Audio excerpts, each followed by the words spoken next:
The first thing I noticed about her was that she was drinking station coffee voluntarily, which immediately told me she was either very brave, very desperate, or not entirely familiar with the concept of self-preservation. The second thing I noticed was her ears.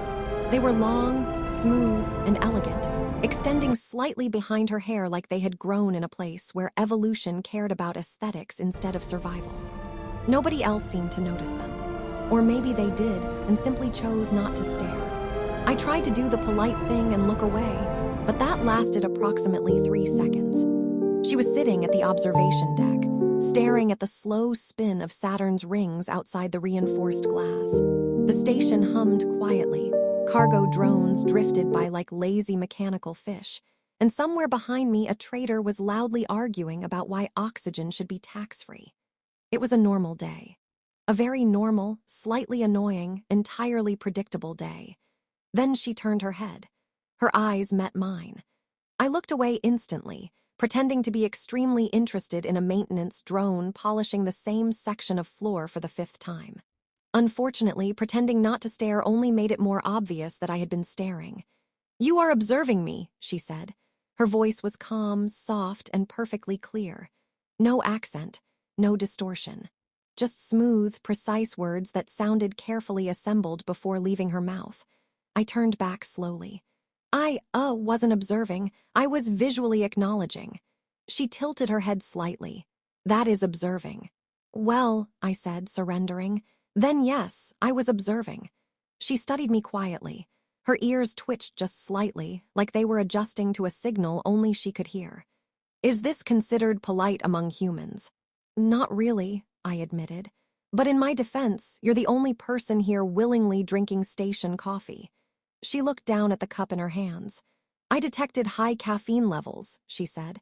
"That's not caffeine. That's regret in liquid form."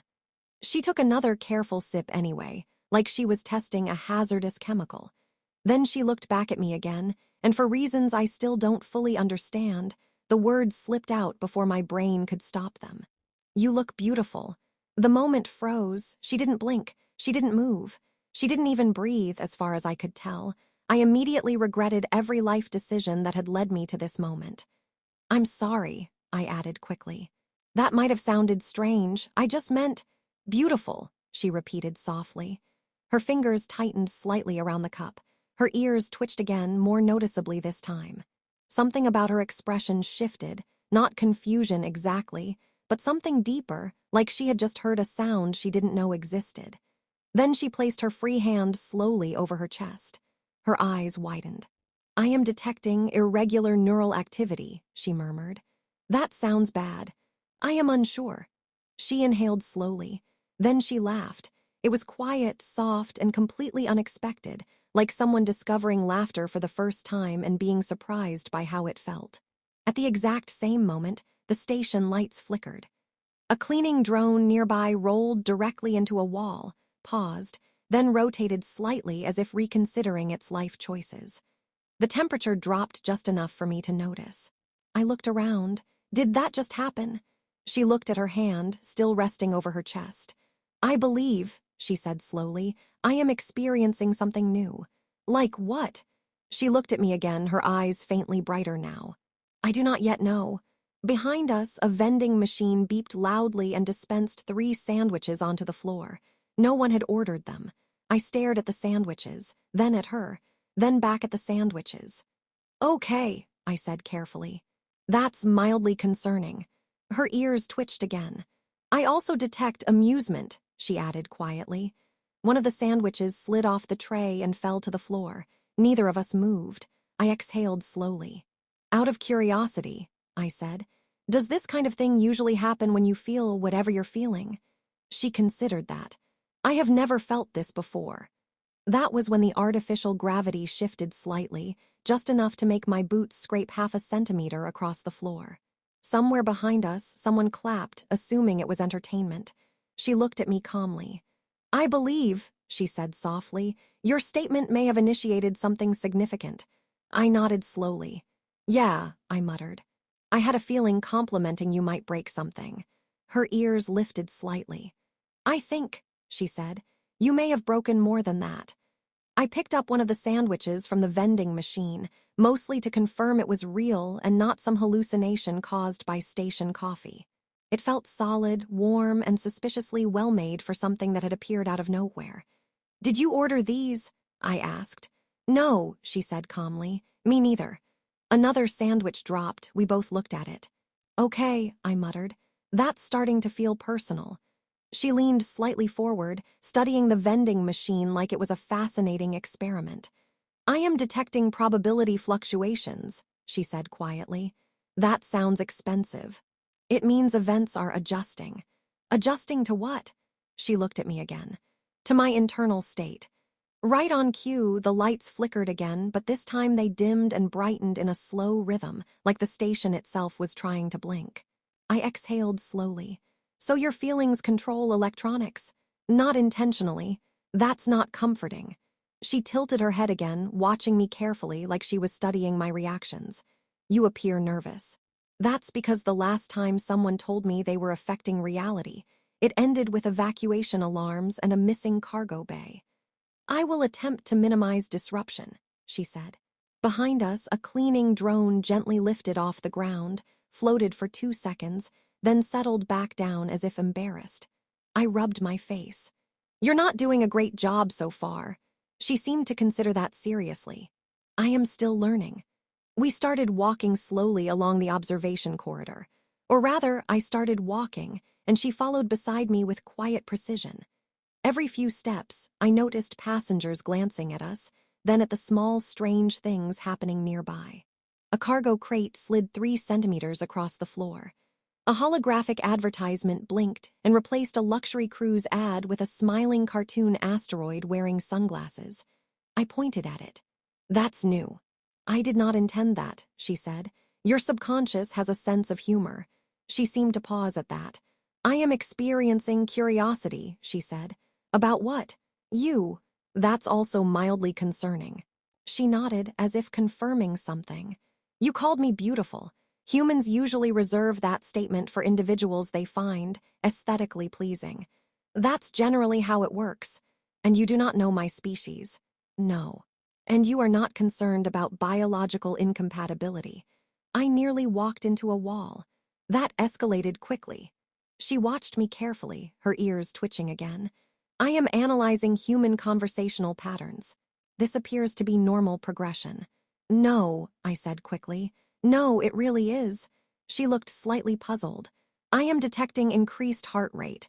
That's because you're discussing interspecies biology in a hallway." She nodded thoughtfully. "I see. This produces discomfort. I am also experiencing amusement again." Immediately, the holographic asteroid winked. I stared at it. "You're turning advertisements into jokes. This is unintentional." "Sure it is."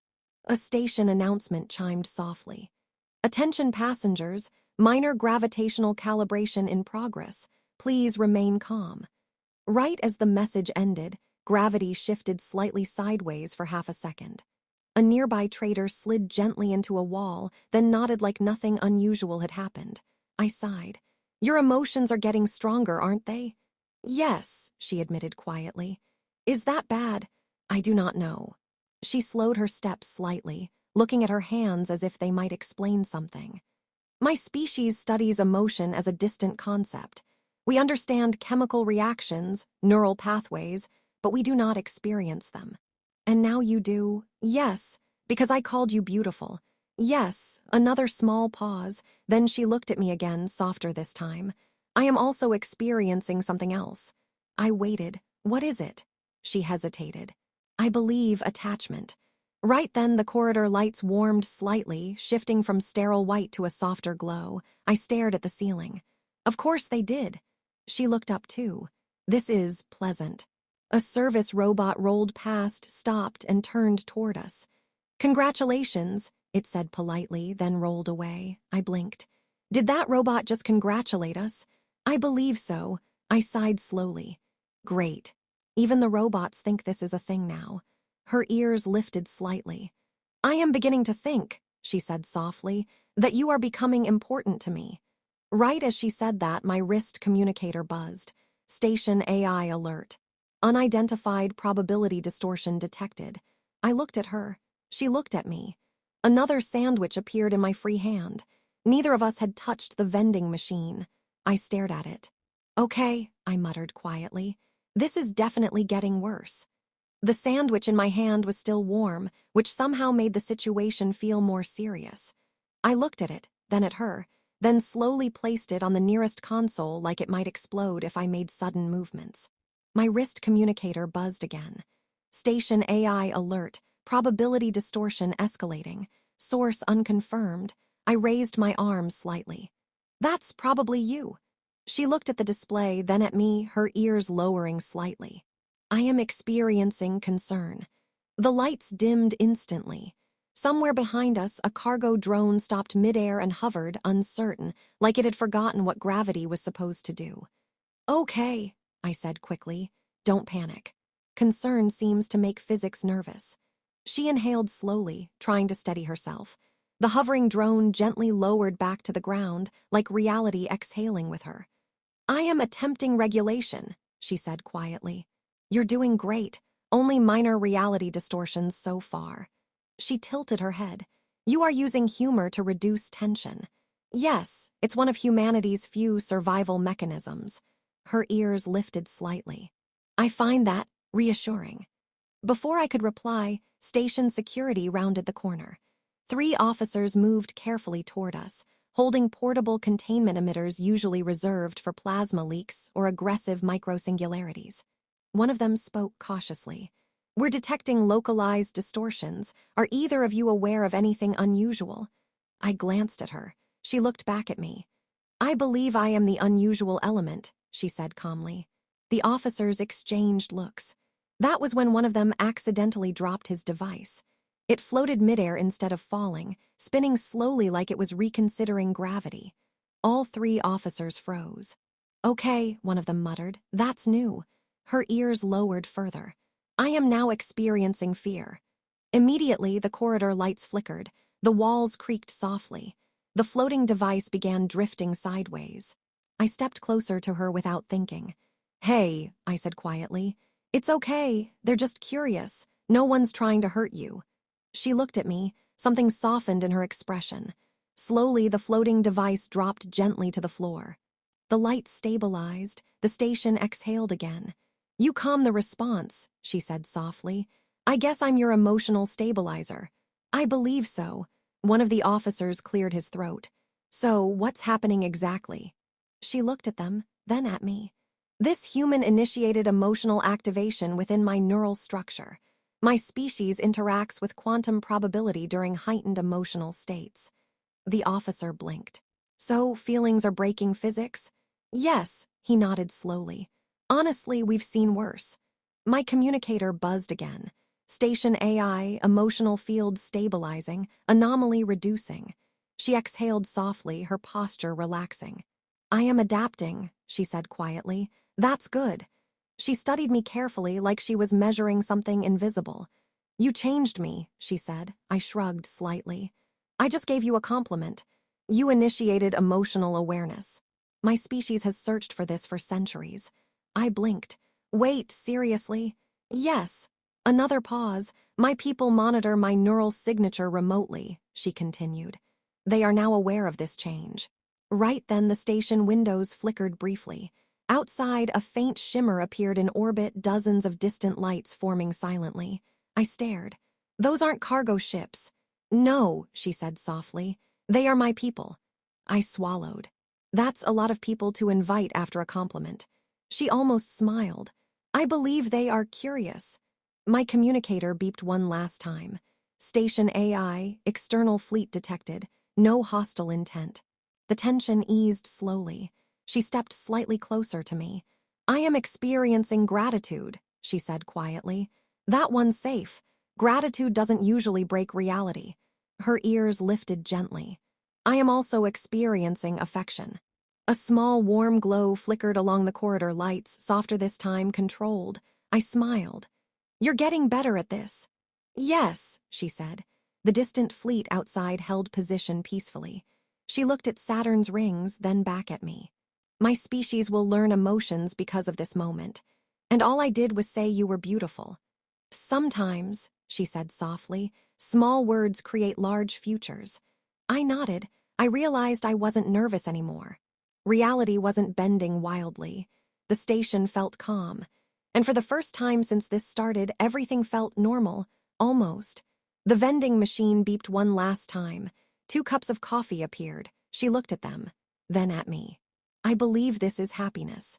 I picked up 1 cup carefully. Yeah, I said, smiling. I think it is. Outside, the alien fleet remained quietly among the stars, and for once the universe felt a little less distant. We stood side by side, holding cups of station coffee that neither of us had ordered, while an alien fleet quietly hovered outside like it was waiting for someone to finish a very awkward first conversation. I took a careful sip. It still tasted like disappointment, but somehow it didn't bother me as much anymore. She watched me closely. You are less anxious now, she said.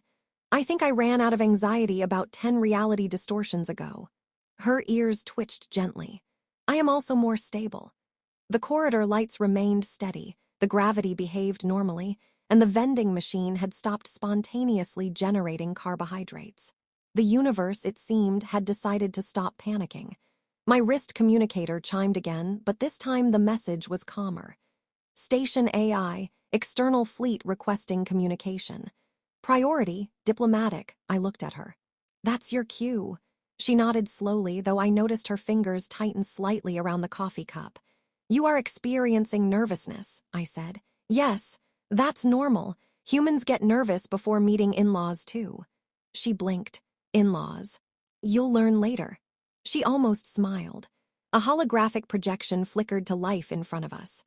Several figures appeared, tall and elegant, their long ears similar to hers, their expressions calm but intensely focused. Their eyes shifted between her and me with scientific curiosity. Elira, one of them said gently. I am here, she replied. We are detecting stable emotional activity, another voice added. Yes, and the human is the catalyst. She looked at me, then back at them. Yes. There was a brief silence, the kind filled with calculations and centuries of expectations. Then one of them spoke again. We have studied emotions for generations. We attempted artificial stimulation, neural programming, even quantum empathy simulations. None succeeded. Elira nodded softly. I know. And yet, a simple compliment achieved what we could not. I shifted slightly.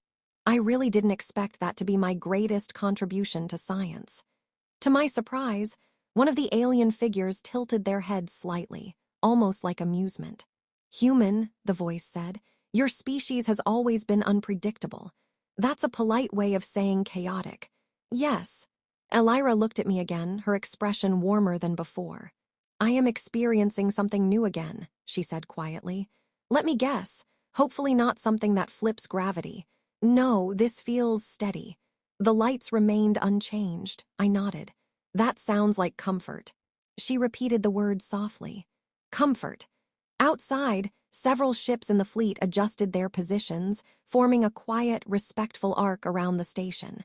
We will begin integration of emotional learning, one of the figures announced. Elira, you will return with us. The words hung in the air. I felt something shift in my chest, subtle but unmistakable. She looked at the fleet, then back at me. I must go, she said. Yeah, I replied quietly. You changed me. You changed me too. She tilted her head slightly. How? I exhaled slowly. Before this, I kept things simple, no risks, no strange conversations with mysterious aliens. I tried to keep life predictable. And now? Now I accidentally helped an entire